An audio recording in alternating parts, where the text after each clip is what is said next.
kerak bo'lsa X5 lardan ham narxi yumshoqroqda. X6 2020-yil narxini oldindan deydiganlar uchun bitta like bosib qo'yinglar. Narxi $68,000. Tasavvur qilyapsizmi?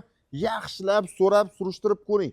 Shu kechayu kunduzda bundan arzon X6 2020-yilgisi yo'q.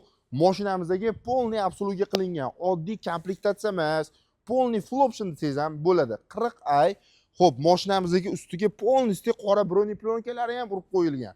Pnevma podveskalari ham bor, 4 teshik davodchiklari. Mana bu Harman Kardon akustikasi, pnevma podveska, Sky Lounge, Xrustal, nima? Sidena massajlarigacha bor. Rullari ham qiziydi. Yana nima kerak sizga? Probegi 120,000 kilometr bo'lgan.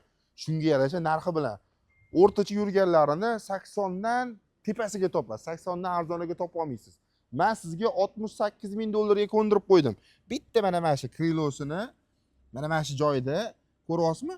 U ichida sepilgan joyi bor ekan. Ikkinchi oldi kapotida sepilgan joyi bor. Krilolari but-butun. Mashinaning motorida, hadovoyida umuman ish yo'q deb aytayaptilar. Yana bemalol tekshirib olsangiz bo'ladi. Realniy mana plyus bo'lsa, egalariga telefon qilib, mashina qayerda deb bemalol kelib, ko'rib, tekshirib, xohlaganingizcha gaplashib, xarid qilsanglar bo'ladi. Noyob topilmalar kanaliga xush kelibsizlar.